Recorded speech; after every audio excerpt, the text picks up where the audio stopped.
Hello, and welcome to What If, How, When, Why.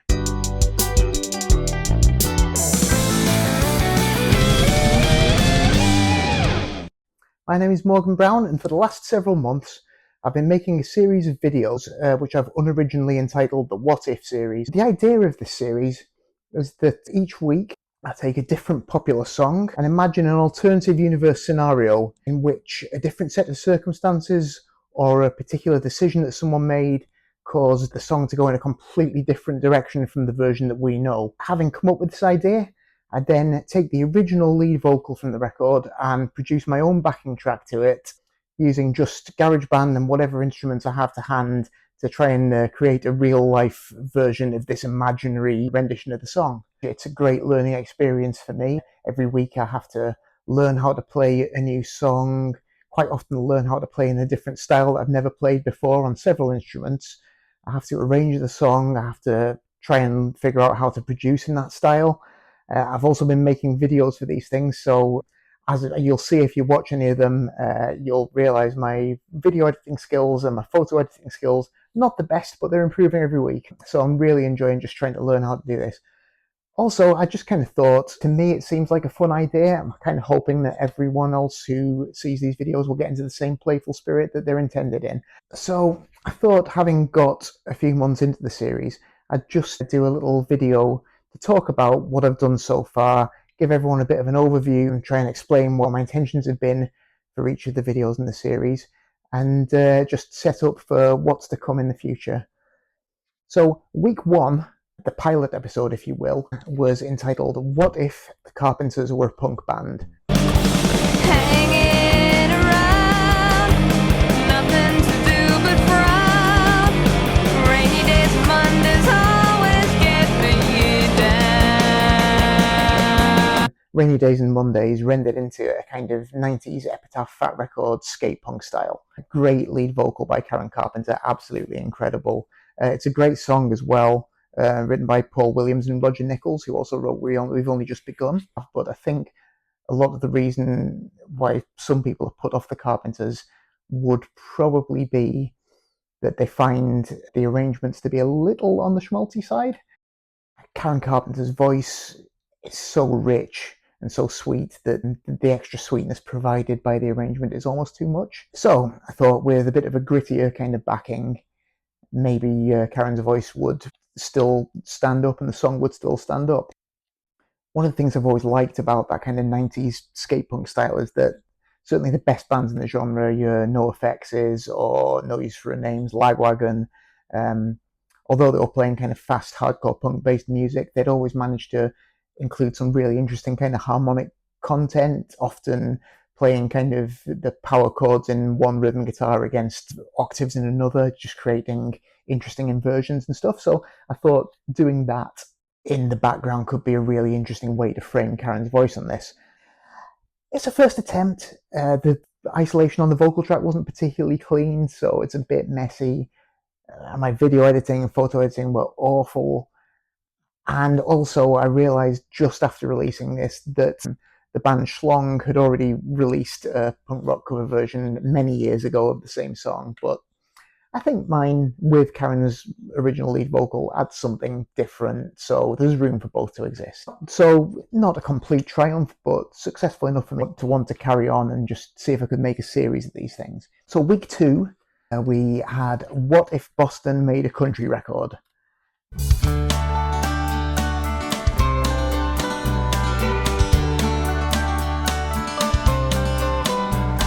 And for that, I took Brad Delp's incredible original lead vocal for More Than a Feeling and created my own down-home country backing to that. I should say, each of these videos, in the description, I do explain the alternative universe scenario in which this version of the song comes into being. So for this one, in my alternative universe, Tom Scholz has been slaving away at Boston's debut album, working to create this slick soft rock masterpiece, and then looking around, he realizes that so many other bands are doing soft rock. He decides he really wants to take it in a different direction, scraps the whole thing, and reimagines the record as a very rough and ready country experience. It played the main kind of signature sort of power chord guitar riff I played on the mandolin. We have a bit of a Tennessee 2 kind of muted rhythm guitar on there. There's some fake lap steel, which I did with just 2 slide guitars and volume pedal swells, and a bit of barrel house piano. I'm a terrible keyboard player, but I had a really good go. So I thought I was really happy with how it came out. The video, not so much. Originally, it was quite good, and then I had my first run-in with YouTube's copyright protection issues, and had to substitute the footage I was using originally for some much grainier, dodgier footage, which didn't sync up as well. But I liked the track, and uploaded it, feeling very pleased with myself. And then I received my very first comment from a viewer.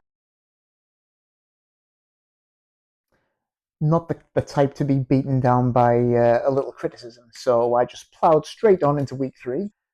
And for week 3, we have What If Ozzy Performed Crazy Train on Soul Train.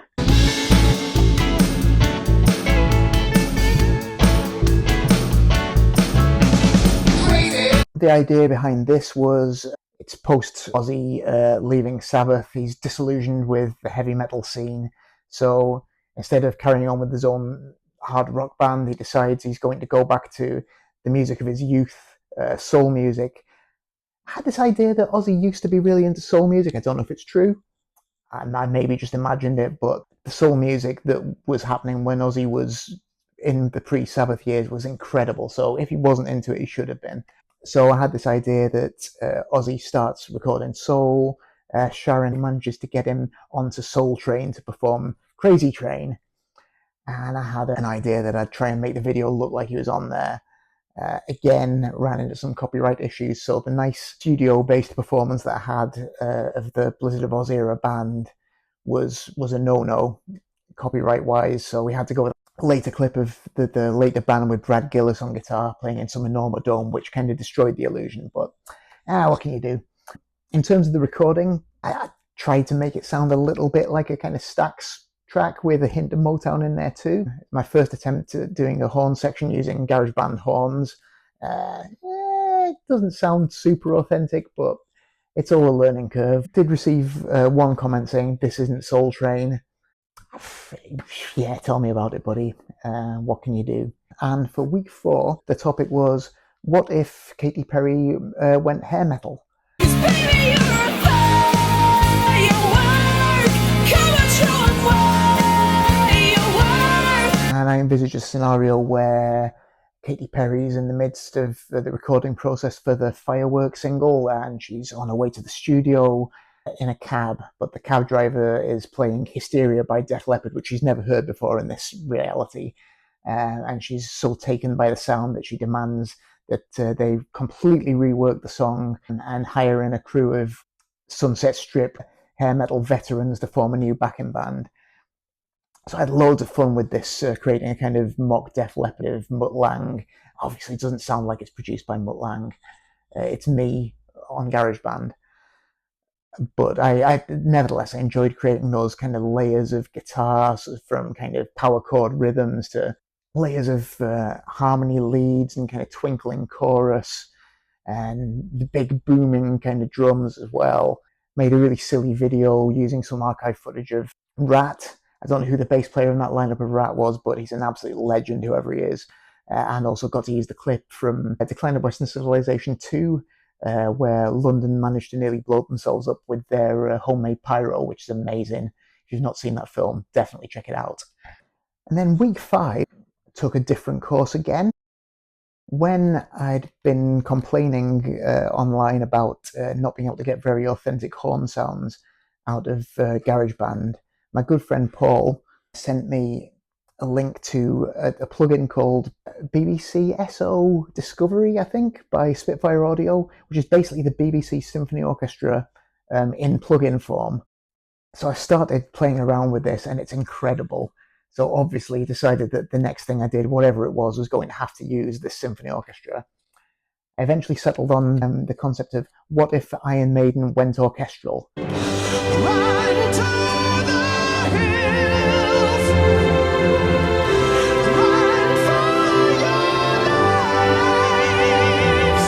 And my story was, it's the early 80s, Iron Maiden have hired Bruce Dickinson.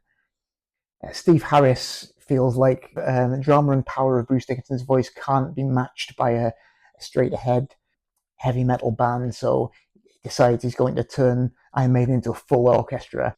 I'd never done an orchestral arrangement before, but I just threw myself into it. Started with strings and kind of built up brass and woodwinds, a bit of harp on the intro, some tubular bells, timpani on the chorus.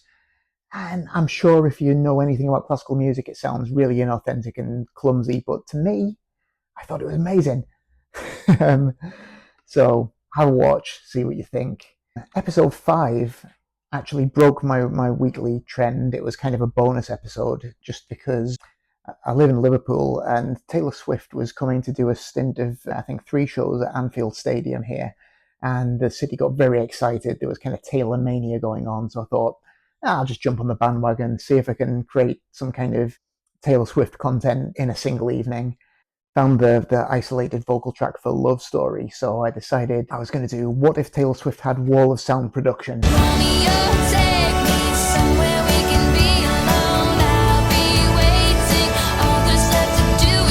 And my scenario was that in this alternative reality, she was born 40 years earlier. So instead of moving to Nashville as a teenager and breaking into country music, she moved to LA and started working with Phil Spector and the Wrecking Crew. This is by no means an endorsement of Phil Spector as a human, by the way. He was a monster. But those records, the Ronettes, the Crystals, Darlene Love, that big Wall of Sound production style, that's kind of what I wanted to create for this. So again, I got to use my orchestra plugin and just did my best to create the big layered percussion and multiple different keyboards playing the same thing, 3 guitars, 2 basses, castanets, tambourines, all that stuff. Listening back, I could definitely have gone further. It's probably a bit restrained compared to your actual Spectre mixes, but for one night's work, I was really happy with it. The number 7 was entitled, What If Journey Caught the Midnight Train to Ska-ville?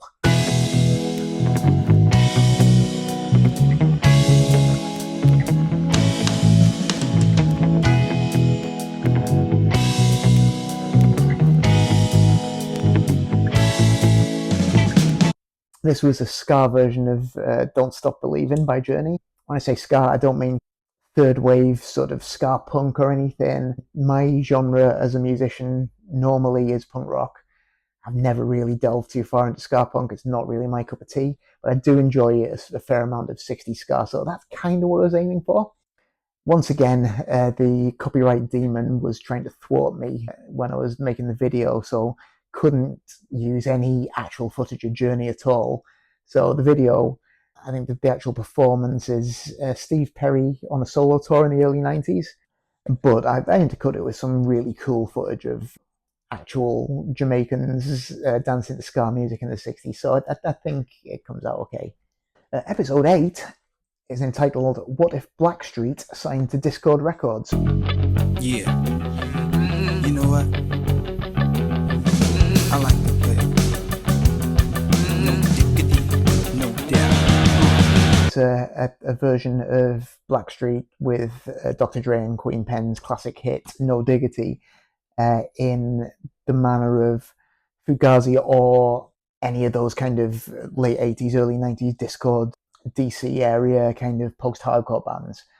So if you know what I mean, that's a bit of the fury and power of hardcore punk, but with the kind of go-go funk sort of rhythm elements of dub reggae in there as well. What brought this about was I'd just been to see Soulside and Scream, who were on tour, and they were fantastic. So that got me listening to a load of old DC hardcore and post-hardcore again. And somewhere along the line as well, I must have just heard No Diggity and just thought, that would go so well with an early Fugazi kind of groove behind it. So had to make it happen. Compared to some of the more orchestrated ones I've done, it was relatively simple. Most of the effort went into just programming the drums to try and just make them feel like a real drummer. There's all the grace notes and the dynamics.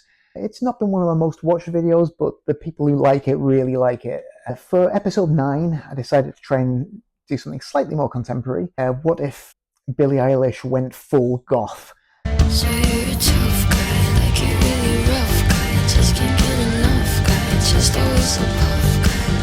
I'm that bad type, make your mama sad type, make your girlfriend mad type, might seduce your dad type. It's a version of Bad Guy rendered into my attempt at a kind of authentic-ish 1980s goth sound. And my scenario for this has Billy and her brother Phineas falling through a rip in the space-time continuum and finding themselves back in early 80s West Yorkshire, the heart of the original UK goth scene, and being unable to find their way back to their own time, adapting their music to become an integral part of that early UK scene.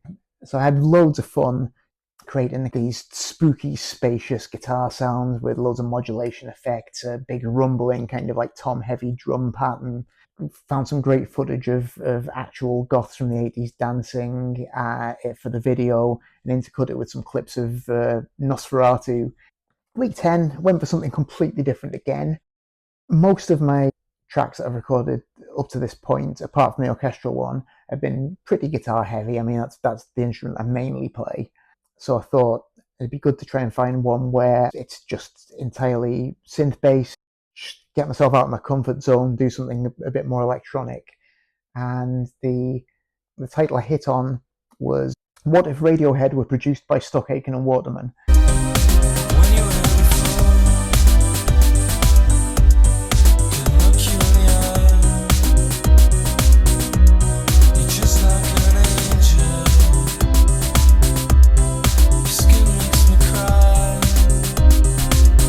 If you don't know, Stockaken and Waterman are a production team popular from, I guess, the mid-80s to the early 90s, mainly, especially in the UK. But I think they had hits all over the place, specialising in kind of high-energy, kind of camp, electronic pop, almost like a sort of electro take on Philly soul. So I came up with a scenario where Radiohead are recording their debut album. It's all going well, but then their A&R man gets fired and his replacement doesn't see the hit potential in what they're doing, so brings in this popular production team to try and revamp the band's sound with predictably disastrous results.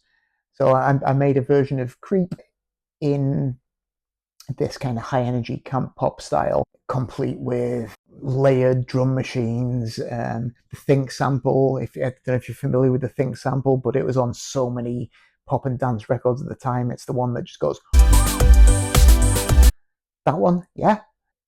And it's so silly. It's definitely quite a lot of these are fairly silly, but this is definitely the silliest. I was kind of anticipating a bit of a pushback on this one because people take Radiohead really seriously, but fingers crossed, so far everyone's been really cool about it. So what I'm taking from that is Radiohead fans are great guys with a really good sense of humour, so thank you. For episode 11, and all through this summer, it's been impossible to escape Espresso by Sabrina Carpenter. I think I've just heard it once and then it's such an earworm, it was just stuck in my head. So what I came up with was, what if Sabrina Carpenter went post-punk?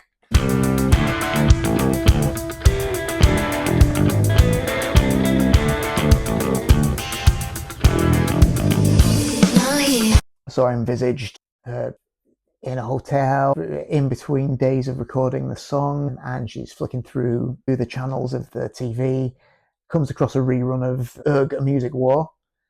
Great film if you haven't seen it. Sees the Au Pairs and is really intrigued by this fusion of kind of punky energy and aggression with funk and disco elements, and decides that she needs to incorporate that into her sound. So my version is this kind of like funk punk take on the anthem of the summer. I kept the bass line pretty much exactly the same. I just got a really gnarly tone and really dug in, and then just added some spiky guitars. Drums are still kind of disco-y, but they just feel a bit more like they're played by a human. And I came up with a video where I tried to make it look a little bit like the Gang of Four or a backing band. Hopefully no Gang of Four fans are too upset by this. I love gnarly post-punk. I love modern pop music. It's all good.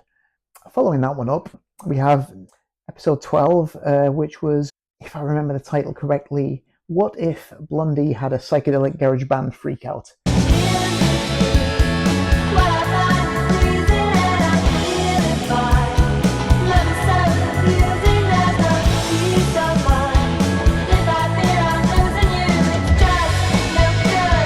Heart of Glass rendered in the kind of garage-psych style, favoured by the likes of the Shadows of Night or the Chocolate Watch Band, those kind of nuggets, mid to late 60s American garage bands.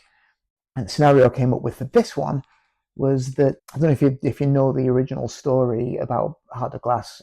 Christine and Debbie Harry conceived of it as a reggae song, and they took it to the producer of Parallel Lines, Mike Chapman, and he rejected it and insisted that if they were going to record it, they needed to rework it as a disco song. Chapman was quite dismissive of Blondie's musical abilities generally, which I find ridiculous because they're clearly amazing musicians. I think he was just put off by the idea of them coming from some kind of punky roots, and that really prejudiced them against them. But so in my scenario, they come up with the reggae song, take it to Chapman. He rejects it, but instead of recording it as a disco song, they take offense at his attitude and fire him from the project. Chapman's incensed, so as a kind of parting bit of petty revenge, he spikes the water cooler in the studio with a hefty dose of very strong LSD.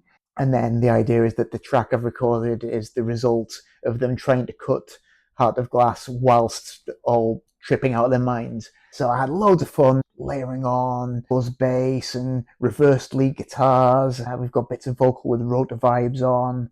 Everything's kind of loose and sloppy. Like normally I'll try and tighten things up so it sounds a little bit like I can play, but I let it go this time to get that kind of garagey feel. And it's been one of my more popular ones. So thanks everyone who's enjoyed that one. If you haven't heard it yet, please do check it out.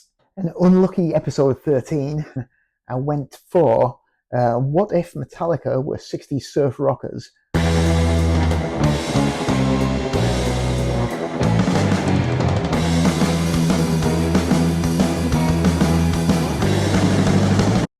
My friend Mark some years ago made the comment that surf music was the original thrash metal, just in terms of speed and aggression of the guitar playing.